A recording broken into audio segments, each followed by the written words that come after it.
Selamat datang kembali di pembahasan mendalam kita. Oke, kali ini kita fokus ke satu model spesifik dari buku Startup Myths and Models. Judulnya Model #5. 4 kuadran dalam perekrutan. Sumbernya ya dari buku itu sendiri. Nah, misi kita sekarang nih, kita coba bongkar model ini bareng-bareng. Supaya Anda bisa lebih jeli lah ya waktu bangun tim startup. Betul, betul. Soalnya kan sering dengar nasihat, rekrut aja orang paling pengalaman. Tapi ternyata, nggak sesimpel itu ya. Nah, itu dia. Nggak sesimpel itu. Nasihat standar seringnya gitu, cari yang paling jago, paling pengalaman. Tapi ya di startup konteksnya beda banget. Pengalaman penting, nggak salah. Tapi model 4 kuadran ini ngasih kita kacamata yang beda buat lihat kandidat. Lebih dari sekedar CV keren. Oke. Jadi gimana tuh modelnya? Ada 2 sumbu utama ya katanya. Tuh oke. Terus yang kedua? Yang kedua ini kesesuaian budaya atau cultural fit. Nah, ini nih yang sering jadi perdebatan mungkin ya. Iya, cultural fit kedengarannya agak abstrak gitu ya. Maksudnya apa sih cultural fit di konteks startup ini? Cuma soal orangnya asik atau enggak gitu? Wah bukan cuma itu. Jauh lebih dalam. Kalau di buku ini, cultural fit itu lebih ke, gimana ya, keselarasan nilai kerja. Terus kemampuan adaptasi di lingkungan yang berubah cepat banget. Inisiatifnya gimana, mau belajar apa enggak, cocok nggak sama ritme kerja startup yang ya tahu sendirilah dinamis banget kadang nggak pasti. Oke. Jadi apakah orang ini bisa lari bareng sama tim gitu ya intinya? Nah, persis. Bisa nggak dia lari bareng kita? Paham. Jadi kombinasi 2 sumbu tadi, pengalaman sama cultural fit itu jadi 4 kuadran ya. Kuadran 1 gimana? Kuadran 1 ini yang paling gampang. Kesesuaian budaya rendah, pengalaman atau kompetensinya juga rendah. Ya kata sumbernya sih jelas, jangan direkrut. Atau kalau udah terlanjur masuk, ya udah lepasin cepet-cepet. Nggak nambah nilai apa-apa soalnya, baik skill maupun kecocokan tim. Oke, itu jelas lah ya, gampang keputusannya. Nah, kuadran 2 nih, ini yang katanya sering jadi jebakan Batman ya. Bisa dibilang gitu. Kuadran 2, pengalaman tinggi tapi kesesuaian budaya rendah.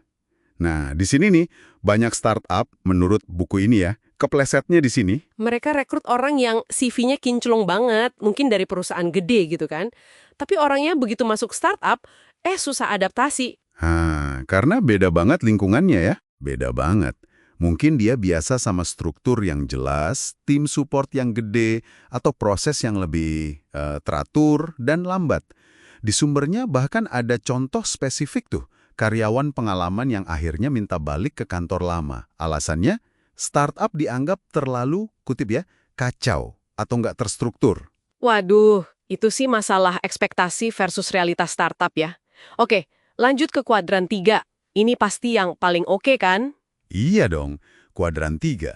Kesesuaian budaya tinggi, pengalaman atau kompetensinya juga tinggi. Ini paket komplitnya lah. Orangnya cocok sama tim, skillnya juga jago. Ya kalau nemu yang kayak gini, kata sumbernya, rekrut, pertahankan mati-matian. Jelas, itu idaman semua orang. Nah, yang terakhir nih, kuadran 4. Ini yang katanya menarik banget ya. Betul. Kuadran 4, kesesuaian budaya tinggi, tapi pengalaman atau kompetensinya rendah. Penulisnya nyebut ini permata tersembunyi. Permata tersembunyi. Maksudnya? Jadi gini, mereka mungkin belum punya pengalaman spesifik yang kita cari, skill teknisnya mungkin masih kurang. Tapi mereka klik banget sama budaya startup kita. Semangat belajarnya tinggi, proaktif, inisiatifnya bagus. Nah, potensi jangka panjangnya ini yang luar biasa. Oh, jadi mereka bisa tumbuh bareng startup gitu ya? Persis. Mereka tumbuh bareng. Mungkin perlu waktu buat belajar skill teknisnya, tapi semangat sama fitnya itu bisa nutupin banget kekurangan awal. Jadi di sini ya inti strateginya. Kesalahan fatal itu seringnya karena kita silau sama pengalaman keren di kuadran 2. Iya. Sampai kita nggak ngelihat potensi emas di kuadran 4. Fokus ke pengalaman doang tanpa lihat fitnya, malah bisa ngerusak tim dari dalam. Tepat sekali. Dan kalau kita cuekin kuadran 4, kita kehilangan talenta loyal yang bisa jadi tulang punggung perusahaan nanti. Ada kutipan bagus juga di buku ini, dari Jude Valesky, pendiri Genip. Dia bilang, terlalu banyak kepala koki di dapur itu masalah. Ya, keren tuh kutipannya. Itu negesin banget pentingnya keseimbangan tim sama kekompakan budaya. Bukan cuma ngumpulin orang-orang hebat, tapi nggak bisa kerja bareng.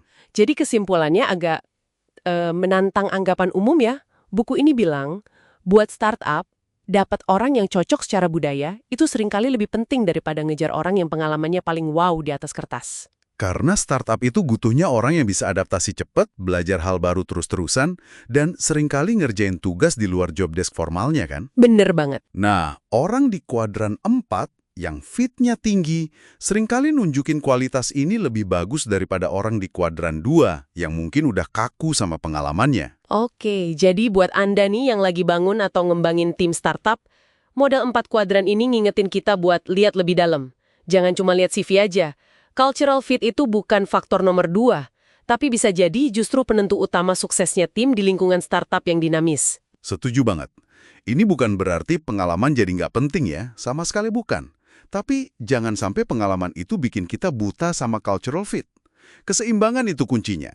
Dan kadang-kadang potensi di kuadran 4 itu dalam jangka panjang jauh lebih berharga daripada pengalaman siap pakai di kuadran 2 yang ternyata nggak klik sama ritme kita. Oke, menarik banget pembahasannya. Nah, sebagai penutup, mungkin ada satu pertanyaan reflektif nih buat Anda semua. Berdasarkan model tadi, gimana Anda sekarang menyeimbangkan pencarian pengalaman sama pencarian cultural fit di tim Anda? Udah seimbang belum? Atau jangan-jangan ada permata tersembunyi nih di kuadran 4 yang mungkin selama ini kelewat atau belum Anda sadari? Nah, itu pertanyaan bagus buat direnungkan. Oke, sampai ketemu lagi di pembahasan mendalam kita berikutnya ya.